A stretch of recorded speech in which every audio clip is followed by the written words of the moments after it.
ನಮಸ್ಕಾರ ವೀಕ್ಷಕರೇ, ನೀವು ನೋಡ್ತಾ ಇರೋದು ಆದ್ಯನ್ ಮೀಡಿಯಾ. ಶ್ರೀರಾಮನವಮಿ. ಶ್ರೀರಾಮನ ಬಗ್ಗೆ ಯಾರಿಗ್ ಗೊತ್ತಿಲ್ಲ, ಎಲ್ರಿಗೂ ಗೊತ್ತಿದೆ. ಶ್ರೀರಾಮ ಹುಟ್ಟಿದಂತ ದಿನವೇ ಶ್ರೀರಾಮನವಮಿ ಅಂತ ನಾವು ಆಚರಣೆ ಮಾಡ್ತಾ ಇದೀವಿ. ಆದ್ರೆ ಇಲ್ಲೊಂದು ಇಂಟ್ರೆಸ್ಟಿಂಗ್ ಸಂಗತಿ ಇದೆ. ಶ್ರೀರಾಮನವಮಿ ಎಂದು ಪಾನಕ ಕೋಸಂಬರಿಯನ್ನ ನೈವೇದ್ಯ ಮಾಡೋದು ನಮ್ಮ ಸಂಪ್ರದಾಯ. ಜೊತೆಗೆ ಬಹಳಷ್ಟು ದೇವಸ್ಥಾನಗಳಲ್ಲಿ ಸಂಜೆ ಹೊತ್ತಲ್ಲಿ ಪಾನಕ ಕೋಸಂಬರಿಯನ್ನ ಜನರಿಗೆ ಹಂಚ್ತಾರೆ. ಇಲ್ಲಿ ಪಾನಕ ಕೋಸಂಬರಿಯ ಮಹತ್ವವೇನು ಅನ್ನೋದನ್ನ ನಾನ್ ತಿಳಿಸ್ತೀನಿ. ಇದರ ಜೊತೆ ಅಭಿಜಿತ್ ಮುಹೂರ್ತ, ಶ್ರೀರಾಮನಿಗೂ ಅಭಿಜಿತ್ ಮುಹೂರ್ತಕ್ಕೂ ಏನ್ ಸಂಬಂಧ ಅದನ್ನು ಕೂಡ ತಿಳಿಸ್ತೀನಿ. ಶ್ರೀರಾಮನವಮಿ ಬಗ್ಗೆ ನಿಮ್ಗೆ ಗೊತ್ತಿಲ್ಲದ ಬಹಳಷ್ಟು ವಿಷಯಗಳನ್ನ ನಾನ್ ತಿಳಿಸ್ತಾ ಹೋಗ್ತೀನಿ. ನೀವು ಆದ್ಯಂತ್ ಮೀಡಿಯಾ ಚಾನೆಲ್ ನ ಸಬ್ಸ್ಕ್ರೈಬ್ ಮಾಡ್ಕೊಂಡಿಲ್ಲ ಅಂದ್ರೆ ಈಗ್ಲೇ ಮಾಡ್ಕೊಳ್ಳಿ. ವಿಡಿಯೋಗಳು ಇಷ್ಟ ಆಗ್ತಾ ಇದ್ರೆ ಅಲ್ಲೇ ಲೈಕ್ ಬಟನ್ ಇರುತ್ತೆ, ಕ್ಲಿಕ್ ಮಾಡಿ. ಹಾಗೆ ಇಂಟ್ರೆಸ್ಟಿಂಗ್ ವಿಷಯ ಅಂತಿದ್ರೆ ಶೇರ್ ಮಾಡಿ. ಶ್ರೀರಾಮನವಮಿ ಚೈತ್ರ ಮಾಸದ ಶುಕ್ಲ ಪಕ್ಷದಲ್ಲಿ ಬರುವ ಹಬ್ಬ. ಯುಗಾದಿ ಹಬ್ಬ ಕಳೆದ 9ನೇ ದಿನದಂದು ಈ ನವಮಿ ಆಚರಣೆ ಮಾಡಲಾಗುತ್ತೆ. ಈ ದಿನದಂದು ರಾಮನಿಗೆ ಬೆಲ್ಲದ ಪಾನಕ ಹಾಗೂ ಹೆಸರು ಬೇಳೆಯ ಕೋಸಂಬರಿ ನೈವೇದ್ಯ ನೀಡಿದ್ರೆ ಆತ ಸಂತೃಪ್ತನಾಗ್ತಾನೆ ಎಂಬುದು ವಿಶೇಷ. ಈ ದಿನ ಕೇವಲ ಪಾನಕ ಹಾಗೂ ಕೋಸಂಬರಿನೇ ಯಾಕೆ ವಿಶೇಷ ಅಂತ ಕೇಳಿದ್ರೆ, ಬೇಸಿಗೆಯ ಚೈತ್ರ ಮಾಸ ಅತ್ಯಂತ ಉಷ್ಣಾಂಶದಿಂದ ಕೂಡಿರುತ್ತೆ. ಪ್ರಕೃತಿಯ ಒಡಲು ಕೆಂಡದಂತೆ ಸುಡ್ತಾ ಇರುತ್ತೆ. ಬೇಸಿಗೆಯ ಬಿಸಿಲಲ್ಲಿ ದೇಹಕ್ಕೆ ತಂಪು, ಆರೋಗ್ಯ ಮತ್ತು ಪೋಷಣೆ ನೀಡುವುದು ಇದರ ಮುಖ್ಯ ಉದ್ದೇಶ. ಈ ಪ್ರಸಾದವು ದೇಹದ ಉಷ್ಣತೆಯನ್ನ ಕಡಿಮೆ ಮಾಡಿ ಪೋಷಕಾಂಶಗಳನ್ನ ಒದಗಿಸುತ್ತೆ.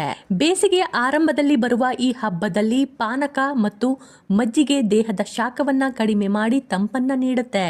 ಹೆಸರು ಬೇಳೆ ಕೋಸಂಬರಿ ಪ್ರೋಟೀನ್ ಮತ್ತು ಪೋಷಕಾಂಶಗಳನ್ನು ಒದಗಿಸಿ ಬೆಲ್ಲದ ಪಾನಕವು ತಕ್ಷಣವೇ ಶಕ್ತಿ ನೀಡುತ್ತೆ. ಈ ವೇಳೆ ತಣ್ಣನೆಯ ಬೆಲ್ಲದ ಪಾನಕ ಸೇವನೆ ಮಾಡೋದ್ರಿಂದ ಆರೋಗ್ಯ ಹಾಗೂ ಆಯುಸ್ಸು ವೃದ್ಧಿಗೆ ಹೆಚ್ಚು ಸಹಾಯಕ ಎಂದು ಆಯುರ್ವೇದ ಹೇಳುತ್ತೆ. ಮಜ್ಜಿಗೆ ಹಾಗೂ ಬೆಲ್ಲದ ಪಾನಕ ಸೇವನೆಯು ನೀರಡಿಕೆಯನ್ನ ನೀಗಿಸಿ ದೇಹದ ಜೀರ್ಣಶಕ್ತಿಯನ್ನ ಉತ್ತೇಜಿಸಿ ದೈಹಿಕ ಆಯಾಸವನ್ನ ನಿವಾರಿಸಿ ಸಣ್ಣ ಹಾಗೂ ದೊಡ್ಡ ಕರುಳುಗಳಿಗೆ ಹೊಸ ಚೈತನ್ಯವನ್ನ ತರುತ್ತೆ.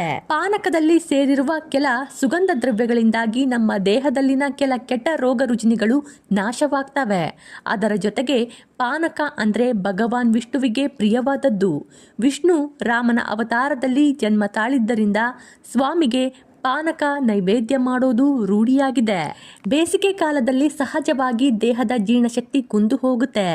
ದೇಹಕ್ಕೆ ಬಲವನ್ನ ನೀಡಲು ಸುಲಭವಾಗಿ ಜೀರ್ಣವಾಗುವಂತಹ ಬಲದಾಯಕವಾಗಿರುವ ಹೆಸರು ಬೇಳೆಯ ಕೋಸಂಬರಿಯನ್ನ ಉಪಯೋಗ ಮಾಡೋದ್ರಿಂದ ದೇಹವು ತಂಪಾಗಿ ಹಿತವಾಗುತ್ತೆ.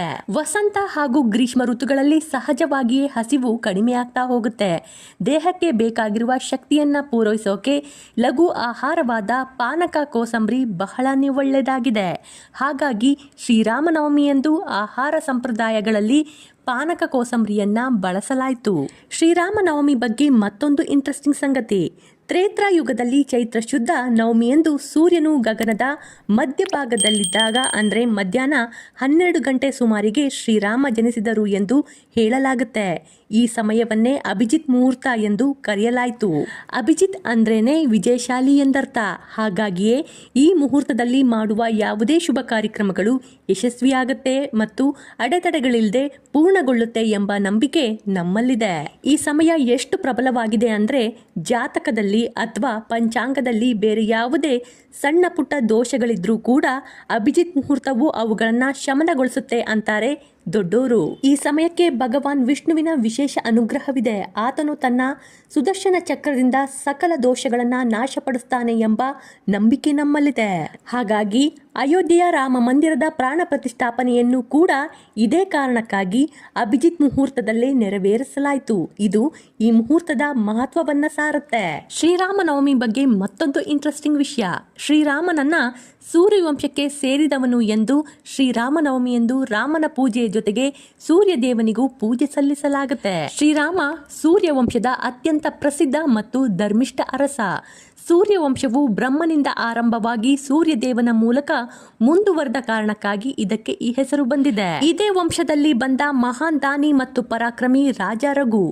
ಇವನ ಹೆಸರಿನಿಂದಲೇ ಈ ವಂಶಕ್ಕೆ ರಘುವಂಶ ಎಂದು ಹೆಸರು ಬಂತು.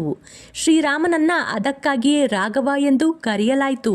ಇತ್ತೀಚೆಗೆ ಅಯೋಧ್ಯೆಯ ರಾಮ ಮಂದಿರದಲ್ಲಿ ರಾಮನವಮಿ ಎಂದು ಮಧ್ಯಾಹ್ನ ಸೂರ್ಯನ ಕಿರಣಗಳು ನೇರವಾಗಿ ಬಲರಾಮನ ಹಣೆಯ ಮೇಲೆ ಬೀಳುವಂತೆ ಸೂರ್ಯ ತಿಲಕ ವಿಶೇಷ ತಂತ್ರಜ್ಞಾನದ ಮೂಲಕ ಮಾರ್ಪಡಿಸಲಾಗಿದೆ. ಶ್ರೀರಾಮನು ಜನ್ಮ ಪಡೆದ ಆ ಕ್ಷಣದ ಗ್ರಹಗತಿಗಳ ಬಗ್ಗೆ ನೀವು ಖಂಡಿತವಾಗ್ಲೂ ತಿಳ್ಕೊಳ್ಳೇಬೇಕು.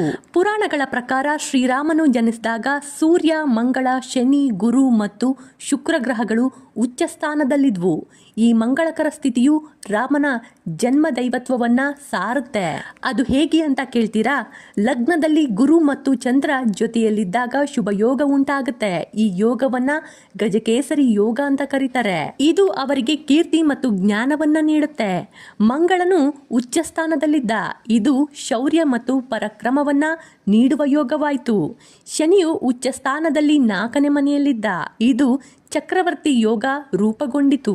ಇನ್ನು ಮಂಗಳ ಗ್ರಹವು ಕೂಡ ಉಚ್ಚ ಸ್ಥಾನದಲ್ಲಿದ್ದಾಗ ದೃಷ್ಟಿದೋಷದಿಂದಾಗಿ ದಾಂಪತ್ಯ ಜೀವನದಲ್ಲಿ ವಿರಹ ಅನುಭವಿಸಬೇಕಾಯಿತು. ಸುಖ ಸ್ಥಾನದಲ್ಲಿ ಶನಿ ಇದ್ದಿದ್ದರಿಂದ ಭೌತಿಕ ಸುಖಗಳಿಗಿಂತ ಕರ್ತವ್ಯಕ್ಕೆ ಆದ್ಯತೆ ನೀಡಲಾಯಿತು. ಶ್ರೀರಾಮನ ಜಾತಕವು ಒಬ್ಬ ಆದರ್ಶ ಪುರುಷನಿಗೆ ಇರಬೇಕಾದ ಎಲ್ಲ ಉನ್ನತ ಗುಣಗಳನ್ನ ಮತ್ತು ಲೋಕ ಕಲ್ಯಾಣಕ್ಕಾಗಿ ಅವರು ಅನುಭವಿಸಿದ ತ್ಯಾಗಗಳನ್ನ ಪ್ರತಿಬಿಂಬಿಸುತ್ತೆ.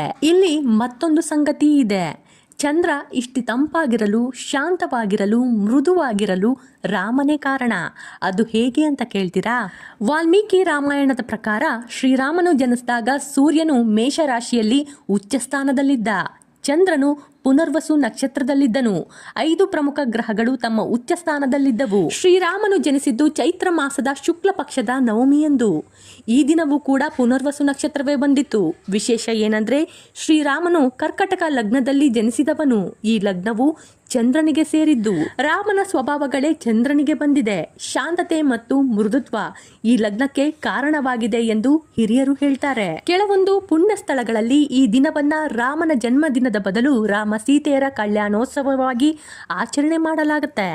ರಾಮನವಮಿಯು 9 ದಿನಗಳ ಕಾಲ ನಡೆಯುವ ಚೈತ್ರ ನವರಾತ್ರಿ ಅಥವಾ ವಸಂತ ನವರಾತ್ರಿಯ ಅಂತಿಮ ದಿನವಾಗಿದೆ. ವಾಲ್ಮೀಕಿ ರಾಮಾಯಣಕ್ಕಿಂತ ಮೊದಲು ಹನುಮಂತನೇ ತನ್ನ ಉಗುರುಗಳಿಂದ ಬಂಡೆಯ ಮೇಲೆ ರಾಮಾಯಣವನ್ನ ಬರೆದಿದ್ದನು ಎಂದು ನಂಬಲಾಗುತ್ತೆ. ಆದರೆ ವಾಲ್ಮೀಕಿಯ ಮೇಲಿನ ಗೌರವದಿಂದ ಅದನ್ನ ಹನುಮಂತನೇ ಅಳಿಸಿದನಂತೆ. ಪುರಾಣಗಳ ಪ್ರಕಾರ ಸ್ವತಃ ರಾಮನಿಗಿಂತಲೂ ರಾಮನಾಮವು ಹೆಚ್ಚು ಶಕ್ತಿಶಾಲಿ ಎಂದು ನಂಬಲಾಗುತ್ತೆ. ಆಂಜನೇಯನು ಕೇವಲ ರಾಮನಾಮದ ಬಲದಿಂದಲೇ ಸಮುದ್ರವನ್ನ ದಾಟಿದನು ಎಂಬುದಕ್ಕೆ ಇದೇ ಸಾಕ್ಷಿಯಾಗಿದೆ. ಶಿವನು ಪಾರ್ವತಿಗೆ ಹೇಳಿದನಂತೆ, ಕೇವಲ 3 ಬಾರಿ ರಾಮ ಎಂದು ಸ್ಮರಿಸೋದು ವಿಷ್ಣು ಸಹಸ್ರನಾಮವನ್ನ ಪೂರ್ಣವಾಗಿ ಪಠಿಸೋದಕ್ಕೆ ಸಮನಾಗಿದೆ ಎಂದು. ಹಾಗಾಗಿ ರಾಮನಾಮವನ್ನ ಸದಾ ಪಠಿಸೋಣ. ಇದು ಶ್ರೀರಾಮನವಮಿ ಬಗ್ಗೆ ಇರುವಂತಹ ಮಾಹಿತಿ ಆಗಿತ್ತು. ನನ್ನ ವಿಡಿಯೋಗಳು ನಿಮ್ಗೆ ಇಷ್ಟ ಆಗ್ತಾ ಇದ್ರೆ ಲೈಕ್ ಮಾಡಿ, ಶೇರ್ ಮಾಡಿ, ಸಬ್ಸ್ಕ್ರೈಬ್ ಮಾಡೋದನ್ನ ಮಾತ್ರ ಮರಿಲೇಬೇಡಿ. ಜೈ ಶ್ರೀರಾಮ್.